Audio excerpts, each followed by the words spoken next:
ମିଛ ମାୟାରେ ସଂସାର ଖେଳ, ସଂସାର ଖେଳ। ଥରୁଟିଏ ଡାକ ମା ସାରାକୁ, ଅକାରଣେ କଟି ଯାଉଛି ବେଳ, ଯାଉଛି ବେଳ। ମିଛ ମାୟାରେ ସଂସାର ଖେଳ। ଆଜି ଆମେ ବଞ୍ଚିଛେ, କାଲି ସକାଳେ ମରିଛେ।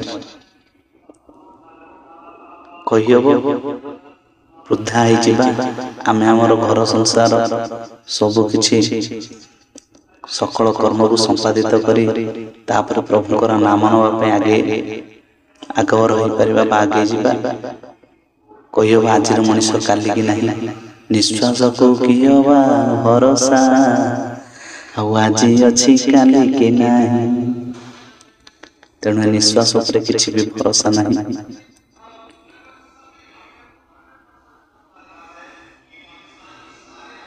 ଭଗବାନଙ୍କୁ ଡାକିବା ପାଇଁ ହେ ମନ ବୃନ୍ଦାବନ, ତୁଳସୀ କାନନ, ମୁଖେ ମଧୁବୋଳା ହରି ନାମ। ମନକୁ ହିଁ ବୃନ୍ଦାବନ, ମନକୁ ହିଁ ବୃନ୍ଦାବନରେ ବିଚରଣ କରାଇ ସେ ରାଧାକାନ୍ତଙ୍କର ଚରଣାରବିନ୍ଦରେ ନିଜର ମତିକୁ ନେଇଯିବା, ନିଜକୁ ସେ ପ୍ରଭୁଙ୍କର ଶରଣାପନ୍ନ କରେଇକିରି ଆମେ ଆମର ଏ ଯେଉଁ ସୁପ୍ତ ଶୋଇପଡ଼ିଥିବା ଚେତନା, ଯାହାକି ଶୋଇପଡ଼ିଛି, କେଉଁଠି ଶୋଇପଡ଼ିଲା ନା କାମ କ୍ରୋଧ ଲୋଭ ମୋହ ଅହଙ୍କାର ଭିତର ଦେଇ ଶୋଇପଡ଼ିଛି।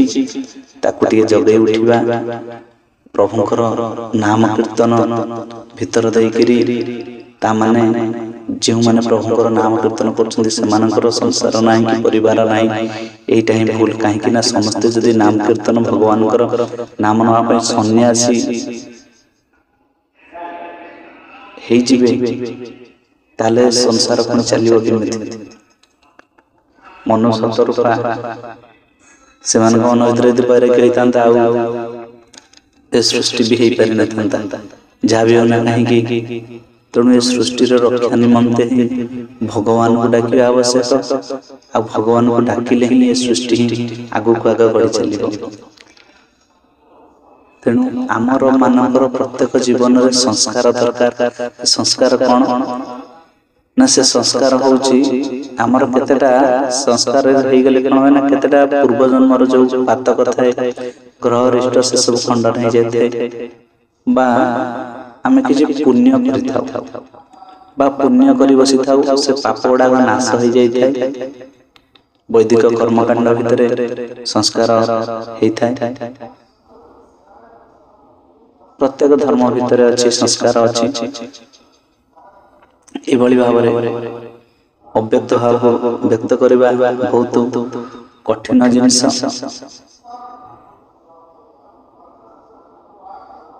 ଯେଉଁଭଳି କହିବାକୁ ଗଲେ ଗୋଟେ ପିଲାଟିଏ ଜନ୍ମ ହେଉଛି, ତାର ଗୋଟେ ସଂସ୍କାର କରାଯାଏ ନା କଣ ନା, ତାର ଯୋଉ ତା ପାଇଁ ପାଳନ କରାଯାଏ। କିଏ 10 ରାତ୍ରି ପାଳନ କରୁଛନ୍ତି, 12 ରାତ୍ରି ପାଳନ କରୁଛନ୍ତି।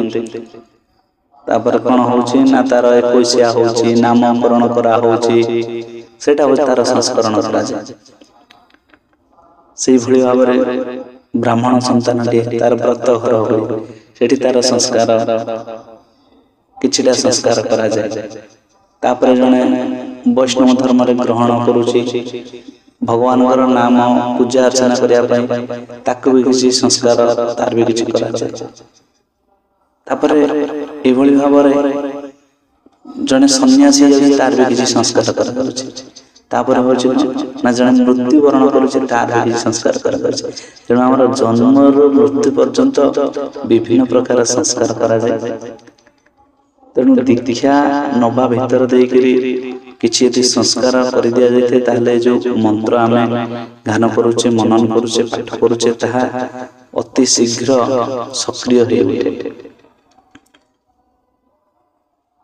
ତେଣୁ ଏଇ ଯୋଉ ଠାକୁରଙ୍କର ଦୀକ୍ଷା ନବା, ଏହାକୁ ବିରୋଧ ନ କରି ବରଂ ଖୁସି ହେଇ ଯେକୌଣସି ବ୍ୟକ୍ତି ବିଶେଷ ଠାକୁରଙ୍କର ଦୀକ୍ଷା ନେଉଛି ତାକୁ ଆହୁରି ପ୍ରୋତ୍ସାହିତ କରନ୍ତୁ। ଭଗବାନଙ୍କର ନାମ ଟିକକ ସେ ନେଉ। କାହିଁକି ନା ଶରୀର ଅଛି ବୋଲି ଇଏ ମୋର ସ୍ତ୍ରୀ, ଇଏ ମୋର ପିଲା ଛୁଆ, ଇଏ ମୋର ଭାଇ ବନ୍ଧୁ କୁଟୁମ୍ବ, ଶରୀର ସରିଗଲା ପରେ ଆଜ୍ଞା ଶ୍ମଶାନରେ ନେଇ ଶୀଘ୍ର ଅତି ଶୀଘ୍ର ଦାହ କରିଦେବେ। ଏ ଘରେ ଶବ ପଡ଼ି ରୁହେ ନେଇଯାଏ। ସେତେବେଳେ ସେ କଣ ସେ ଶବ ଆଉ କଣ ଫେରି ଆସିକିରି ଭଗବାନଙ୍କର ନାମ ନେଇ ପାରିଥାଏ? ସେଇଠି ଗୋଟିଏ କଥା କୁହାଯାଏ ନା କଣ ନା ରାମ ନାମ ସତ୍ୟ ହେ ହରି ନାମ ସତ୍ୟ। ହରିଙ୍କର ନାମ ରାମଙ୍କର ନାମ ଜୀବନ ଥିଲାବେଳେ ନେଲେ ନାହିଁ, ଚାଲିଗଲା ପରେ ଆମର ଯେଉଁ ଯାଇଥାନ୍ତି ଯେଉଁମାନେ ଶବଦାହ କରିବାକୁ ସେଇମାନଙ୍କ ମୁଖରେ ହିଁ ଏହି ନାମଟା ଥାଏ। ମରିଗଲା ପରେ ଆଉ କଣ ସେ ଜୀବ ତାହା ଶୁଣିପାରେ? ତେଣୁ ଏ ଜୀବନ ଥିବା ଭିତରେ ପାଇଛି ଜୀବନେ ଜୀବନ ଧନ, এই জীবন ভিতরে আমি জীবন ধন বা জীবননাথ সেই ভগবানଙ୍କର ସତନାମକୁ ମନନ କରିବା, ଭଗବାନଙ୍କର ହେଇ ଉଠିବା। ତା ଭିତରେ କର୍ମ ଅଛି, ଆମେ ଗୃହସ୍ଥ କର୍ମ ଭିତରେ ବି ଆମ ସଂସ୍କାର ହେଇପାରିଥାଏ। ଯେଉଁମାନେ ସନ୍ନ୍ୟାସ ହେଇଯାଆନ୍ତି ସେମାନଙ୍କର ଅଲଗା ସଂସ୍କାର ଥାଏ, ଗୃହସ୍ଥ ମାନଙ୍କର ଅଲଗା ସଂସ୍କାର ଥାଏ। ଦୀକ୍ଷା ନେଇଯିବା ମାତ୍ରକେ ଆମର କିଛି ସଂସ୍କାର ହେଇଯାଏ, ଯାହାଫଳରେ ଆମେ ସେ ମନ୍ତ୍ରକୁ ସାଧନା କରିପାରିବା, ଭଗବାନଙ୍କର ସେବା ଅର୍ଚ୍ଚନା ପୂଜାରେ ନିଜକୁ ନିୟୋଜିତ କରିପାରିବା।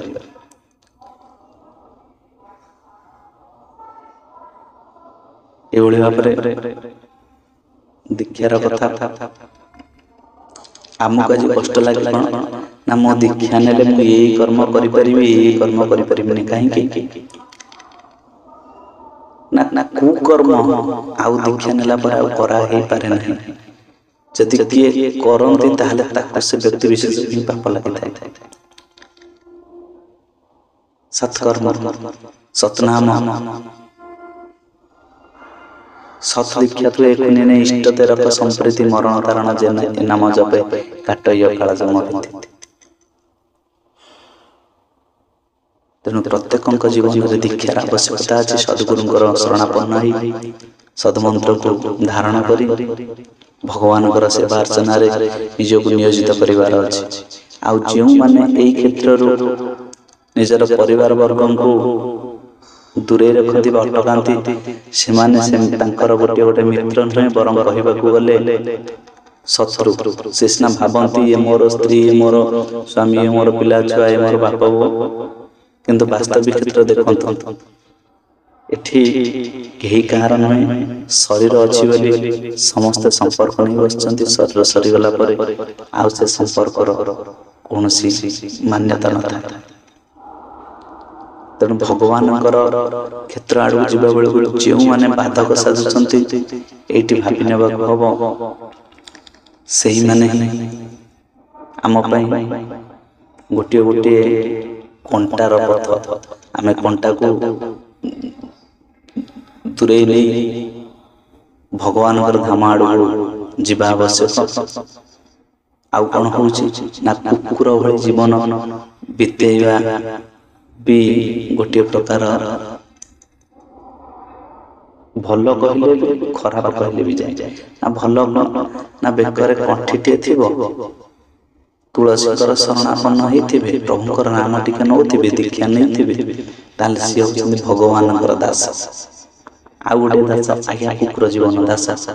ନା ସେ କଣ ନା ଏକ କୁତା କୁତା ମାରେ, ଦୁଇ କୁତା କୁତା ପାଳେ, ଆଉ ତିନି କୁତା ଶ୍ୱଶୁର ଘରେ ଯୋଉ, ଚାରି କୁତା ଭଉଣୀ ଘରେ ଭାଇ। ଏ ଚାରି ଜଣକୁ କେବେ ହେଲେ କୌଣସି ଜାଗାରେ ସମ୍ମାନ ମିଳିନଥାଏ। ତେଣୁ ତା ଅପେକ୍ଷା ଯଦି ଭଗବାନଙ୍କର କୁତା ହେଇ ଆମେ ବା ଭଗବାନଙ୍କର ଦାସ ହେଇକିରି ଆମେ ବା ଭଗବାନଙ୍କର ସେବକ ହେଇ ଆମେ ଆମ ଜୀବନକୁ ନେଇପାରିବା, ତାହେଲେ ସିଏ ଗୋଟେ ଅତି ସୁନ୍ଦର ମଧୁମୟ ଜୀବନ ହେଇପାରିବ। ଆଜିର ମଣିଷ କାଲିକି ନାହିଁ। ଏ ବାଲ୍ୟ କାଳ ଧନ ଧର୍ମ ମୋ ସଞ୍ଚେଇବି, ଏ ଜୀବନ ନିଶ୍ଚିତ, ଆଉ କେଜାଣି କାହାର ମୃତ୍ୟୁ କାଳ ଆସି ହୋଇଯିବ ଉପସ୍ଥିତ। ତେଣୁ ମୃତ୍ୟୁଟା କେତେବେଳେ ଆସିବ କାହା ଭାଗ୍ୟରେ ଠିକଣା ନାହିଁ। କେହି ରାସ୍ତାରେ ଯାଉଛନ୍ତି ମରିଯାଉଛନ୍ତି, କେହି ଆଜି ଆଡମିସନ ହଉଛନ୍ତି କାଲି ସକାଳେ ମରିଯାଉଛନ୍ତି। ତେଣୁ ମୃତ୍ୟୁ କାହାକୁ ଅପେକ୍ଷା କରେ ନାହିଁ।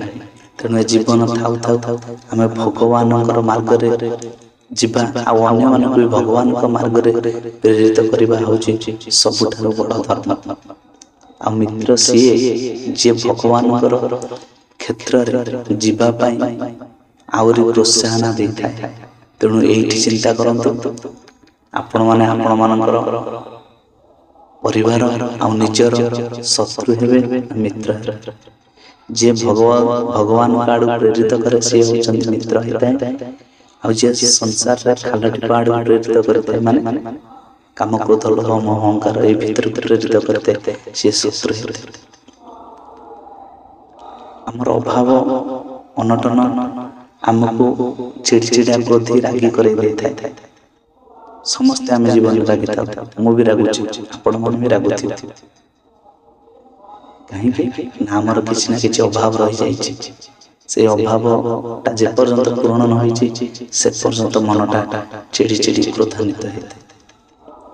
ଯାହା ବି ହେଲେ କାହିଁକି ଆମେ ଦୀକ୍ଷା ନେଇ ଗୁରୁଙ୍କର ଶରଣାପନ୍ନ ହୋଇ ସତନାମ ମନନ କରି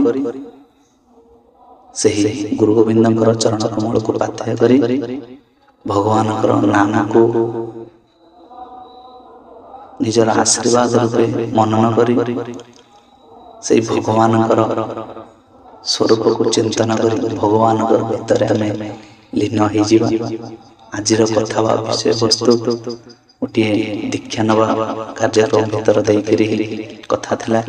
ତେଣୁ ଏଇଠି ଚିନ୍ତା କରନ୍ତୁ, ଆପଣମାନେ ନିଜର ଶତ୍ରୁ ନା ନିଜର ପରିବାରର ମିତ୍ର ତାହା ନିଜେ ହିଁ ଠିକ୍ କରି ଜାଣିବେ। ଆଉ ଯଦି କଥାଟି ଭଲ ଲାଗିଥାଏ ତାହେଲେ ଜୟ ଜଗନ୍ନାଥ ବୋଲି କମେଣ୍ଟ କରିବେ। ଆଉ ଯଦି କଥାଟି ଭଲ ନ ଲାଗିଥାଏ ତାହେଲେ ବି ଜୟ ଜଗନ୍ନାଥ କହି ଗୋଟେ କମେଣ୍ଟ କରିବେ। କାହିଁକି ନା ଭଗବାନଙ୍କର ନାମ ଲେଖିଲା ଭିତରେ ଆମେ ହୁଏତ କିଛି ଥର ଭଗବାନଙ୍କର ସେଇ ନାମଟାକୁ ଗୁଣୁ ଗୁଣୁ ହେଇଥିବା, ଆଉ ସେ ଭଗବାନଙ୍କ ନାମ ନେବା ମାତ୍ରେ ହିଁ ଆମର କଲ୍ୟାଣ ହେଇଥାଏ, ଉଦ୍ଧାର ହେଇଥାଏ। ରଖୁଛି, ଜୟ ଜଗନ୍ନାଥ।